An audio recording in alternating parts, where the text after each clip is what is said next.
do is use a term quite often called performance contracting.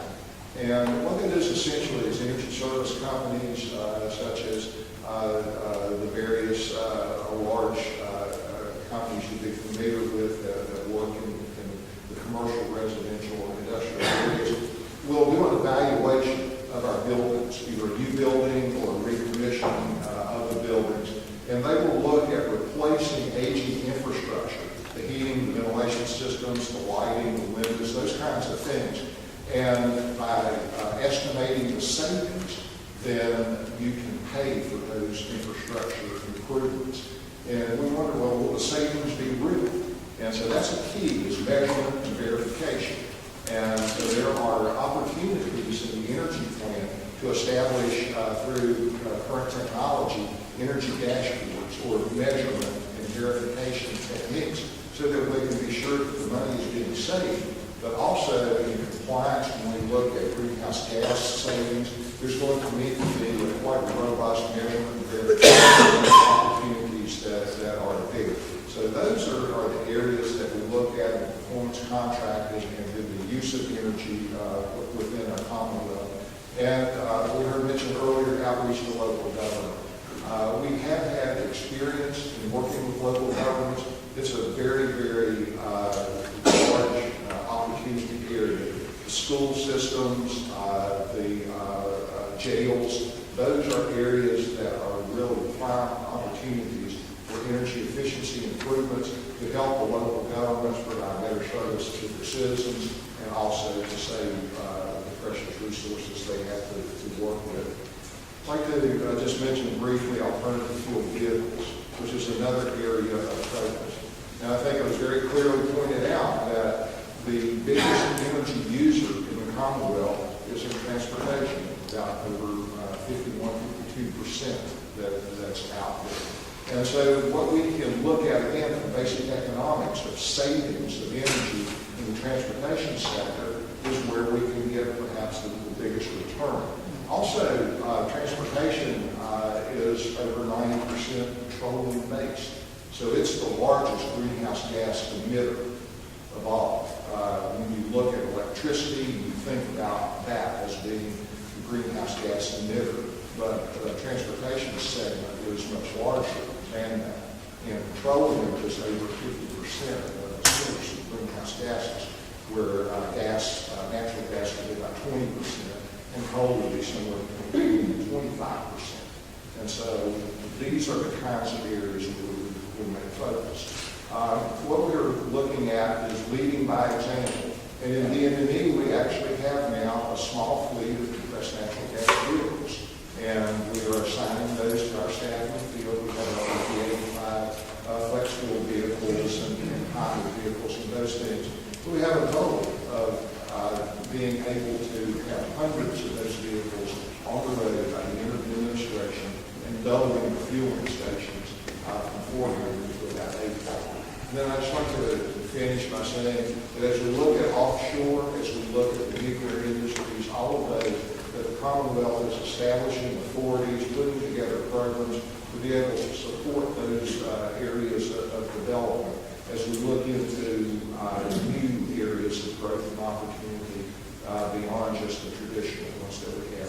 So Virginia is very rich, Virginia's future is very bright, and we have an opportunity through this energy plan to be part of that and to make that progress move.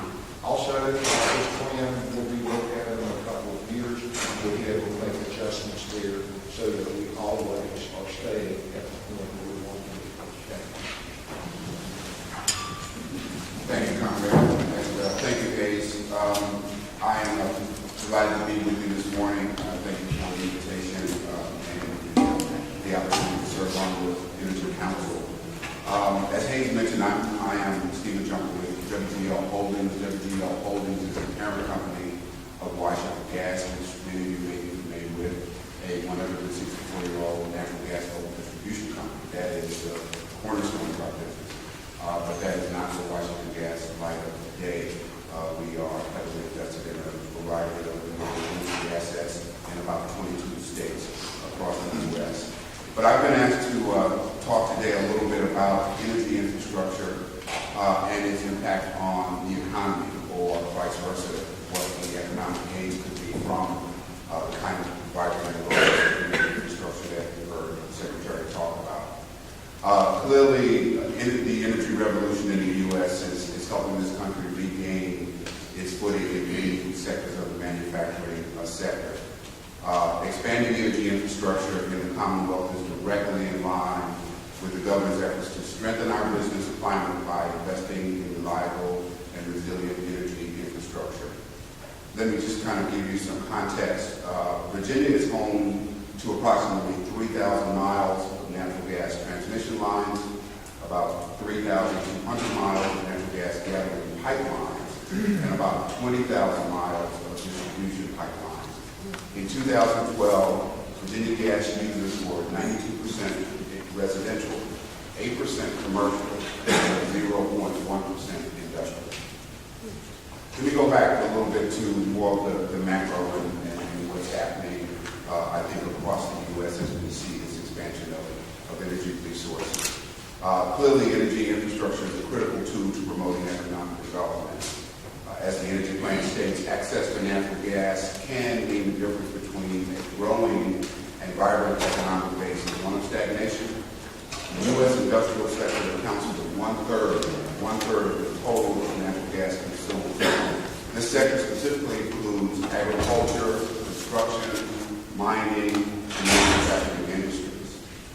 Energy-intensive manufacturing industries include fabricated metals, machinery, plastics, and these are just some of them helping the nation's economy rebound from the recession, especially in metropolitan areas.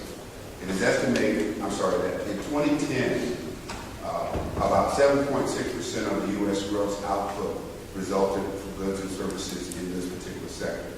And it was interesting to discover that Virginia is home to over 200 plastic companies employing 19,000 people. So these are some of the kinds of energy-intensive industries that are really regaining a foothold in the U.S. U.S. natural gas production is driving prices in the U.S. to a steep discount to markets in Europe and in Asia. U.S. gas sells for roughly $4 per BTU compared to $10 in Europe to close to $18 in Asia. Lower prices for natural gas favor energy and gas-intensive industries such as steelmaking, oil refining, nitrogen fertilizer production. Not sure what that is, but nitrogen fertilizer. It is estimated that Europe will lose a third of its share of global energy-intensive exports over the next 2 decades because its energy prices will remain stubbornly higher than those in the U.S. Over the past 3 years, metro area manufacturing employment has expanded by an average rate of about 1.7%, with energy-intensive industries playing a key role. Expanding demand for new pipelines and mining equipment has resulted in a 17% increase in real sales and a 9.7% increase in employment from 2011 to 2012 in steel, iron, fabricated materials, and machinery manufacturing in metro areas. Increased availability of natural gas has resulted in a surge in plastic, rubber, resin, and chemical manufacturing, and a 2.6% increase in employment within metro areas. Industries with the largest natural gas quantity consumed in 2010 included chemicals, refining, food, paper, iron, steel, and fabricated metals. Again, those are just some of the kinds of manufacturing sectors that are seeing the benefit of a robust natural gas market. In 2008, in the manufacturing sector, direct employment contributions from the natural gas industry produced almost 800 jobs in Virginia and $280 million in value-added total dollars. That's the value of the industry's output minus the cost of the material and supply input. In 2012, approximately 29% of Virginia residents were natural gas customers. Overall, natural gas use increased by 56% over the last decade, attributable in large part to customer growth and the use of natural gas for electricity generation. 4 of the state's 10 electricity generating plants are natural gas-fired plants. Natural gas produced in Virginia Virginia is sold in southwestern Virginia and other interstate markets because there is limited pipeline capacity to deliver gas from southwestern Virginia to the central and eastern Virginia markets.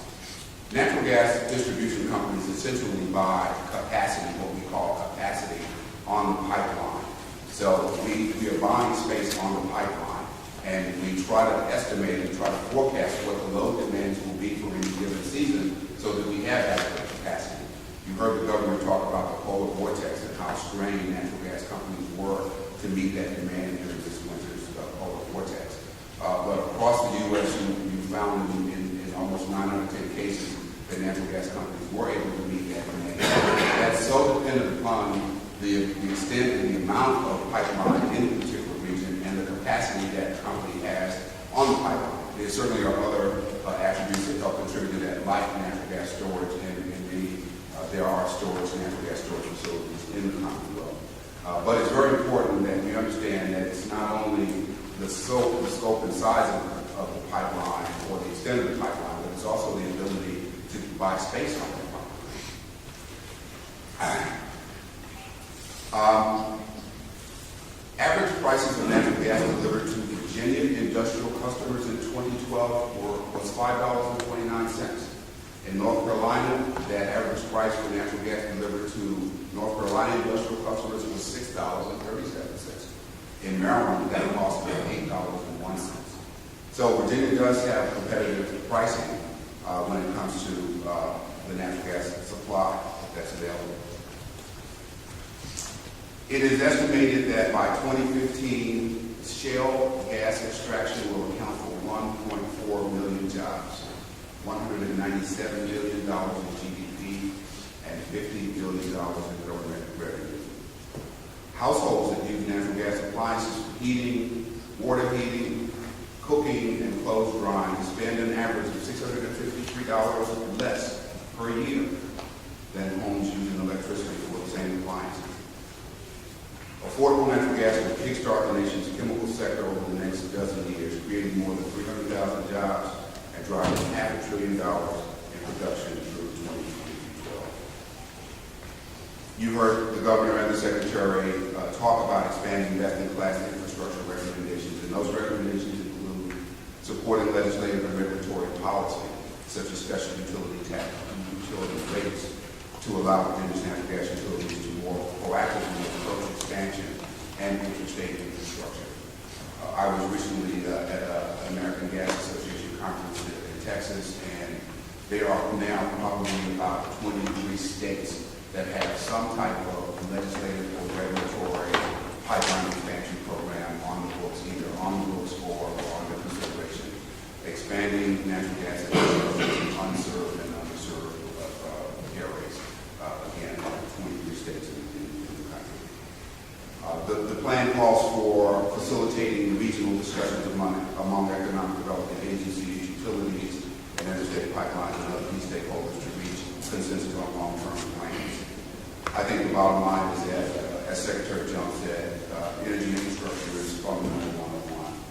And I think we have an opportunity in the Commonwealth to look at ways to responsibly expand and grow and make sure that our customers, both residential, industrial, and commercial customers, have access to clean, affordable, efficient natural gas. Thank you.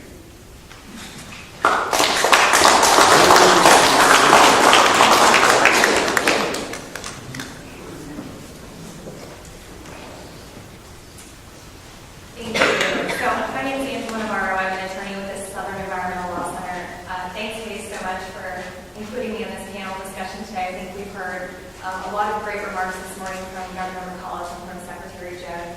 And I hope to be brief in my remarks. I love talking about energy policy, so I could probably talk about it all day. But I hope to keep these remarks brief because I don't want Hayes to get mad at me. And I also do want to get to